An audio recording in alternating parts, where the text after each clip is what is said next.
NatRev MD, the podcast all about medical billing. I am your host, Dr. Heather Signorelli. Join us as we break down the ins and outs of medical billing, discuss the latest trends, and also share insights to help your practice navigate healthcare finances. NatRev MD is a physician-owned, full-service medical billing and coding company. Check us out at natrevmd.com. That's natrevmd.com. Now on to the episode.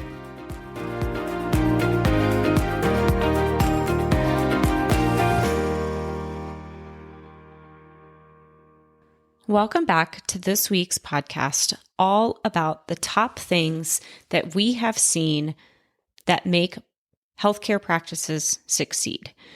As we all know, it does get very challenging to run a healthcare practice today. You have to have the right people, you have to have the right processes, and you really have to have the right focus to be able to grow and meet the needs of both your staff, your patients, as well as yourself in order to be successful. So today we're going to talk about those top 5 things that we have seen practices do well that help them succeed. And I think if you can take some notes and understand where you are with these top 5 things, it may be able to help relieve some stress, grow revenue, and help your practice continue to give you that fulfillment that you want. So first things first, identifying priorities and setting a focus.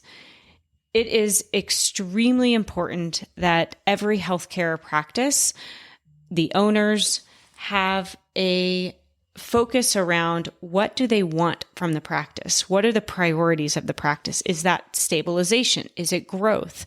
And really being able to outline that and actually write it down and share that vision with your staff and with your leadership team if you're large enough to have that. So, of course, this begins with, if you are the practice owner, having a clear vision and having a list of priorities that you want.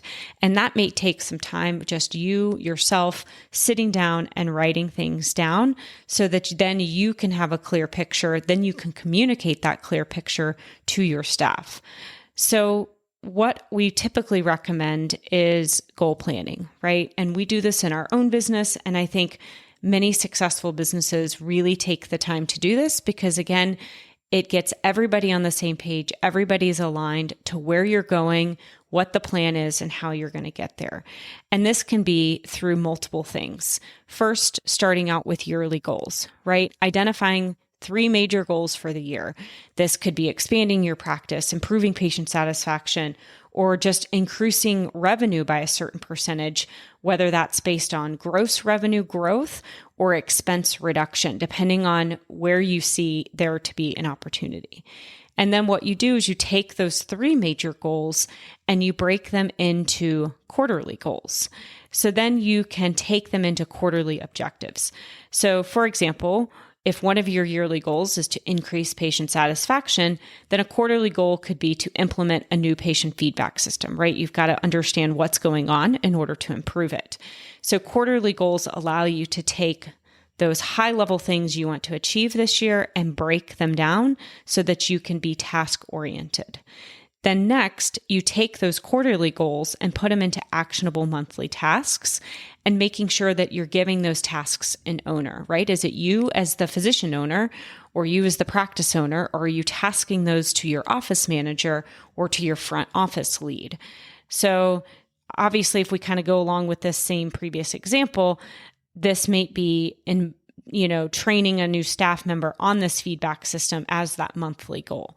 So again, you've got a yearly goal broken down into quarterly goals, broken down into monthly tasks, and then finally kind of those daily things that you need to do in order to contribute to those monthly tasks, right? So if you've set a goal, I'm wanting to improve patient satisfaction, and you've made this quarterly goal to implement that new patient feedback system, and monthly you're training the staff, then on a daily basis, you're either reviewing that feedback, discussing improvements, discussing, what feedback they got, or making sure that you're asking for that feedback. And that can be the daily task that, say, you're giving a front office staff member.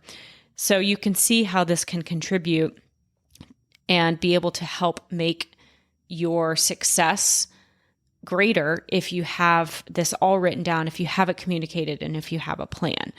So really, really highly recommend. I know it's already end of May, but if you haven't done this for 2024, it's never too late. You can still sit down, set those 3 goals, figure out how you're going to finish up Q2 and progress throughout the year. Now, the second thing that I've seen our really successful practices do is hiring the right people. And as an outsourced billing company, I cannot stress this enough. Hiring, obviously, the right people matter for any company. And where we have seen practices struggle is not having those right leaders in place. If you are going to have leadership roles within your company, or even if you're small, not having those 1 or 2 key people who bring the right culture, who understand the office dynamics, who understand healthcare and healthcare practice management. And those are all really, really key to having a successful practice or a successful company in general. So you really want to, think about when you're hiring for a role, really defining the expectations in your own head and the responsibilities that those roles are going to have, and really writing that down. And that can help create the job description. I think where we see companies and individuals fail in a role is when they either don't have the right skill set, they're not clear on the expectations of what is expected of them, or they're not able to communicate in either direction, right? The leader or the healthcare teammate isn't able to communicate where they're struggling or how they're not feeling aligned with the company's culture and goals for the year. You really want to make sure that when you're hiring for this right person, that they not only have the technical skills, but that they have the personality traits and the values that align with your practice. And so sometimes that means sitting down and really thinking about, what are the values of our practice? What is the mission statement? What do you value most when it comes to team culture and identifying somebody who's going to fit that role? Because you want to understand how you work, how you're expecting them to work, and make sure that those 2 things go together. Obviously, whenever you do put out a job description, you want those job descriptions to be clear. You want them to be detailed enough. And you want to have a mechanism to weed out the folks that are not A players. And so one of the things that we were taught when we were hiring our own staff is, right, you in the job description, you're telling a little bit about the company. You're obviously getting very detailed on the expectations and what the role requires. But then at the bottom, there's even a way you can, say, hey, I need you to send your resume here and call this number, right? So at the bottom, they have to get to the bottom of the job description. They have to follow directions, right? All things that you want A players to be able to do. So if they send in the resume to such and such email address, and you have them leave a message at a specific phone number. So you put a phone number like a Google Voice, you create a Google Voice, you put the phone number at the bottom, then they can call that number and say you have, 1, 2, or 3 quick questions on that phone message. They can then answer those questions on the voicemail. And if they go through all of those steps, those are the individuals you interview. Because when you put a job ad out, sometimes you can get 20, 30, 40 resumes in 2-3 days. But how do you weed out those that are truly interested, truly A players versus just the junk that you get? And this is a mechanism that we were taught, we've used, and I've seen some of our practices use as well. And I think that really helps you identify some of those A players. And then you can interview them, and then you can discuss kind of those expectations and roles of the responsibility, determine if it's a culture fit, and really identify that right person. Then once you find that right person, huge thing I see, businesses and practices do is they throw them in, right? And maybe they have some natural skill set that allows them to be successful in the role. But if they're not super duper clear on what they need to do every day, how they need to be interacting with the staff members, are they over certain staff members, right? Are they in charge of other people? And what are your expectations on meetings, on daily tasks, monthly tasks? quarterly goals, have you really sat down to be able to provide them with the tools that they need to be successful? And this is a huge reason why you see a lot of turnover, is if this onboarding experience isn't great. And so really sitting down in your own mind and coming through, okay, what are the things I do expect daily, monthly, quarterly? What do I do? What do I expect from a meeting cadence? What do I expect them to be able to accomplish in that first 90 days is really going to both allow them the answers that they need in order to know what they should be doing, but then also allows them very clear things for them to do, and also feels good, right, to them to be able to have something that they've succeeded in because they've known clearly what they're supposed to be doing. So huge part of the healthcare practice. It's also really important to identify those right people that are going to be interfacing with your vendors, right? So we're a third-party outsourced billing company, right? We're not in the office. And for us, I think one of the things I've noticed the most around the last, 3 years of owning this company is if we have the right person who can interface with us, get claims resolved when we have an issue, help with training the front desk. I mean, we can be the conduit, but we still need an individual in the office who's responsive, who's willing to help tackle challenges with us. I think of a billing company and a healthcare practice much like a marriage. It really does take really good communication on both ends, and something we really prioritize in our company. And it's something that I really push to have that open communication between the office staff and the billing team. And it has to be a two-way street, and really important to have the right individual on both sides. And what I've also started noticing is, we have different managers with different styles and different expertise in terms of subspecialties, and really aligning that with the office's expectations and the office's needs and the office personality and the office subspecialty is a huge key to success. And so these little nuances have really helped us and our practices be more successful, feel better about, where we're going, and help accomplish more together. So that was number 2, hiring the right people. Number 3 is making solid decisions. And this can go one of two ways, right? You can have a leader in a company or in a healthcare practice who's afraid to make decisions, right? They need so much data, they need so much, information in order for them to make a decision. So decision making can be super duper slow. And then on the opposite side of that is making decisions too fast, right? Moving too fast, not thinking about it, and just go. You really kind of need this happy medium between effective decision making and taking in the data you need, delegating where a decision doesn't take, the owner of the practice to do. And so you've got to have decisions that are based with a mix of data and intuition, with, of course, avoiding the trap of over-analysis. And so you want to have a calculated approach of what are the decisions the owner needs to make, what are the decisions, say, an office manager can make versus a front office lead, if you're large enough to have that, and really want to have this calculated approach around having certain data to inform your decision. And, for example, if we talk about billing, right, you want to be able to have data around, open charts, for example, or gross revenue, and being able to look at that data to inform how things are going in the practice.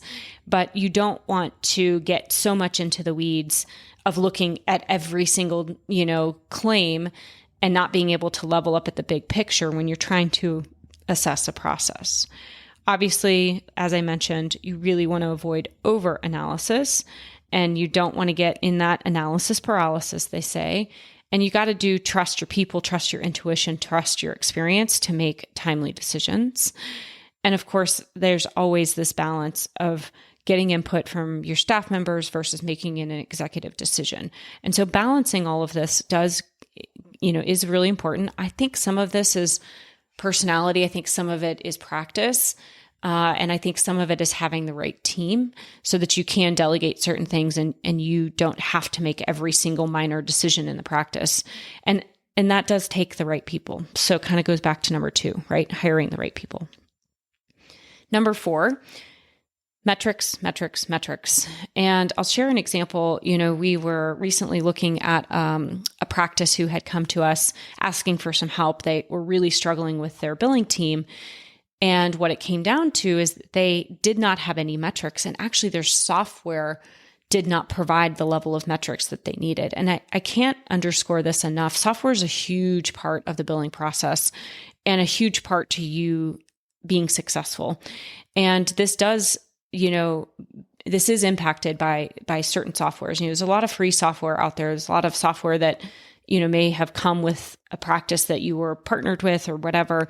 But if it does not have the metrics that you need and an easy way to pull simple things, the practice is going to struggle. And things like accounts receivable, looking at accounts receivable by insurance, by patient balance, by CPT code to look at revenue by, different CPT codes or procedures is really, really important. You just can't skip this. And you don't have to have every single metric under the sun. And I do highly recommend, especially as a practice owner, staying high level with those metrics, right? You hire the right team members to get into the weeds. You stay up high, but you got to have those high level metrics and they've got to be trended and they got to be month over month. So you're going to want to track, everything in, the 5 metrics that we talk about in the billing world, which again are, your clean claims rates, your denials, metrics around AR, which include patient and insurance, AR over 90 days, and also looking at things like revenue and expenses and profit margins and cash flow, because all of this stuff is what allows you to understand the financial health of your practice. Now, you're going to want to think about operational metrics as well, right? Things like patient wait times, appointment cancellations, staff productivity, because then that can help you on the operational side of the business be able to determine where you have opportunity, what goals do you want to set around those, right? If you have no data, it's very difficult to even clearly articulate what your yearly goals are. Now, say you're, end of May, we haven't had yearly goals yet. That's okay. Sitting down and saying, I want to have metrics. That's a perfectly reasonable goal if you don't have any metrics, right? So you can think about billing metrics. You can think about financial metrics. You can think about operational metrics, and you could even think about performance metrics, right? And that's, staff performance, right? How are they doing at their job? Are they in the front desk? Are they rooming patients? Are they another physician or another, advanced provider who's seeing patients, and you want to go through their own billing or their own patient satisfaction? So again, these are all different ideas around what kind of metrics you can measure, but you have to measure them, and somebody has to watch them and track them on a month-to-month basis and understand them. And this is really key. So if, for example, for us, we are providing metrics out to our clients. Hopefully, everybody's sitting down and reading those and understanding those, if not meeting with our managers who meet with the practices, on a monthly basis, and taking the time to actually do that on both ends. Operational metrics, it's identifying, what are some operational metrics that you want to look at. Maybe you've never looked at appointment cancellations. Maybe that's a good place to start because it's something that you can easily implement, no-show fees or processes around appointment reminders. And so there's things around metrics that if you grab those metrics, identify some goals, communicate again with your staff, then you can help make change within your practice. Some other examples of some metrics that I'll just share. We talked about, patient satisfaction, right? You can get those surveys out, get patient feedback, identify areas for improvement. For us and our own team, we did just send out our first, client survey. Obviously we have our managers meeting with our practices regularly, but we want to hear from them. It both, allow them to be anonymous, allow them to say, hey, I need more of this, I need less of this. So those sorts of things are offered. Obviously, a revenue per patient. What is the average revenue generated per patient? And that can be super high level, right? How many patients did you see last year? What was your gross revenue? What is that on a per patient basis? If you could even look at that on your top 5 CPT codes across multiple payers. And so lots of different options here to be able to measure things. The other thing is appointment utilization. How many appointments are booked? How many available slots? And then really looking at optimizing scheduling within certain time points, how you're going to manage new patient versus established patient visits, how you're going to tackle no-shows or cancellations, and really be able to implement strategies to impact each of those. All right. Last but not least, this last tip we have is something that I have noticed trends in different practices, and that's about taking calculated risks. We have, a variety of different practices, different practice sizes, different subspecialties that we oversee billing with. And I will say building a successful healthcare practice involves taking calculated risks. Now, of course, these risks should be, well considered, right? You're making the right decision. You're thinking about, when you're making a decision, what's the worst thing that could happen, right? And making sure that, you're taking all of that into account, but really taking calculated risks. And for example, we've had some practices in the past who were worried about implementing that new software. Gosh, and they go through 100 different things that, could go wrong, right, in the transition to a new software without really thinking through what are the things that are going wrong today with the current software, right? What lack of transparency do you have in metrics? What struggle do you have with your billing process? What level of transparency do you have in your current software that is impeding business operations? And when you're thinking about taking a calculated risk, right, taking a risk to move to a new software or move to a new billing team, you're not thinking about the things that you could improve. It's just always worrying about what could go wrong. And now, of course, you have to balance that, right? But at the same time, we've seen practices who have taken that risk and said, what I'm getting right now is not enough. I'm going to take that calculated risk and I'm going to make that change with my software. I'm going to make that change with my billing team. We're going to have a planned out transition and we're going to get to where we're going.